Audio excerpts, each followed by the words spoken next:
দেশের সুরক্ষায় বদ্ধপরিকর কেন্দ্র। জাতীয় সুরক্ষা নিশ্চিত করতে সব রকম পদক্ষেপ করবে ভারত। ট্রাম্পের শুল্ক যুদ্ধের জবাবে কড়া উত্তর দিয়ে কেন্দ্রীয় সরকার বুঝিয়ে দিল কোনো চাপের কাছে নতি স্বীকারের প্রসঙ্গই নেই। এর আগে ভারতকে বন্ধু সম্বোধন করেও ট্রাম্প ঝাঁপিয়ে পড়েন শুল্কের যুদ্ধে। রাশিয়ার সঙ্গে বন্ধুত্বের কারণেই যে গোসা থেকে এই শুল্ক যুদ্ধ, নিজেই তা স্পষ্ট করলেন ট্রাম্প।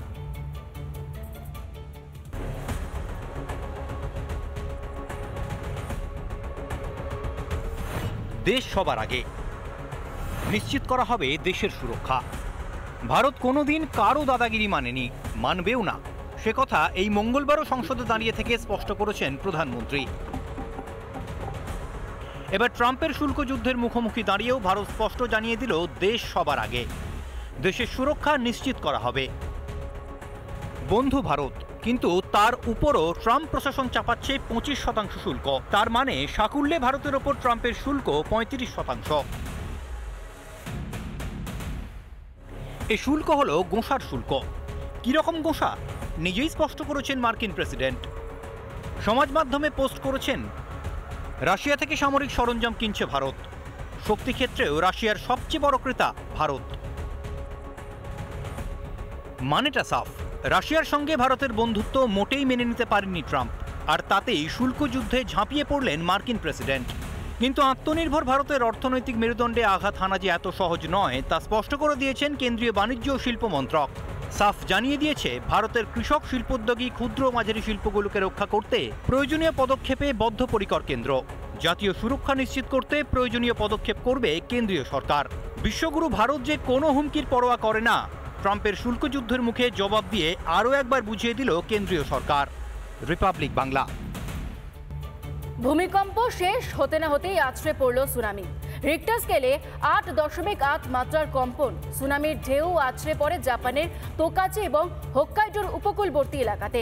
রাশিয়ার পূর্ব উপকূলের কুরিল দ্বীপে আছড়ে পড়ে ঢেউ। ক্ষয়ক্ষতির পরিমাণ এখনও সঠিকভাবে জানা না গেলেও সুনামি এবং ভূমিকম্পে আহত হয়েছে বেশ কয়েকজন।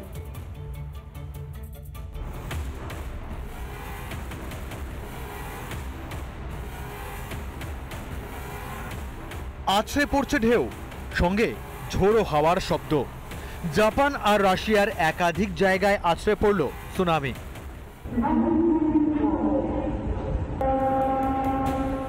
ফিরে এলো 2004-এর সুনামির সেই ভয়ঙ্কর স্মৃতি। জাপানের তরফ থেকে আরো ভয়ঙ্কর পরিস্থিতির পূর্বাভাস জারি করা হয়েছে। সমুদ্রের ঢেউ উঠতে পারে 3 মিটার উচ্চতা পর্যন্ত। সাবধানতা অবলম্বন করে উপকূলবর্তী এলাকার বাসিন্দাদের সরিয়ে নেওয়া হয়েছে। খালি করা হয়েছে জাপানের ফুকুশিমা পরমাণু কেন্দ্রটিও।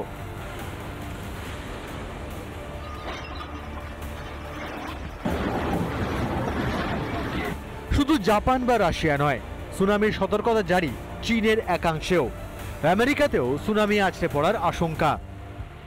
উত্তর মেরুতে যে পরিমাণে বরফ গলছে তাতে কিন্তু সমগ্র উত্তর মেরু তার ব্যালেন্সটাকে হারিয়ে ফেলছে, এবং প্রশান্ত মহাসাগরীয় উপকূলে এই যে কম্পন, সেই কম্পন কিন্তু টোটাল সমস্ত অঞ্চলের উপরেই পড়ল, এবং সেটা কিন্তু একইভাবে ইন্দো অস্ট্রেলিয়ান প্লেটের ওপরেও কিছুটা হলে তার প্রভাব আসবে।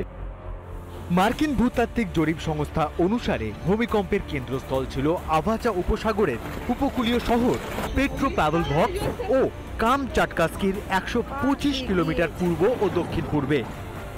প্রাথমিকভাবে ভূমিকম্পের তীব্রতার মাত্রা 8 বলে জানালো, পরে তা 8.8 বলে জানানো হয়। ভূমিকম্পের উৎপত্তি স্থল ছিল ভূপৃষ্ঠ থেকে মাত্র 19.3 কিলোমিটার গভীরে। রিপাবলিক বাংলা। নানা ধরনের কন্টেন্ট দেখার জন্য লাইক করুন, শেয়ার করুন আমাদের ফেসবুক পেজ, সাবস্ক্রাইব করুন আমাদের ইউটিউব চ্যানেল। পাশাপাশি অন্যান্য ব্রেকিং নিউজের জন্য অবশ্যই চোখ রাখুন রিপাবলিক বাংলায়।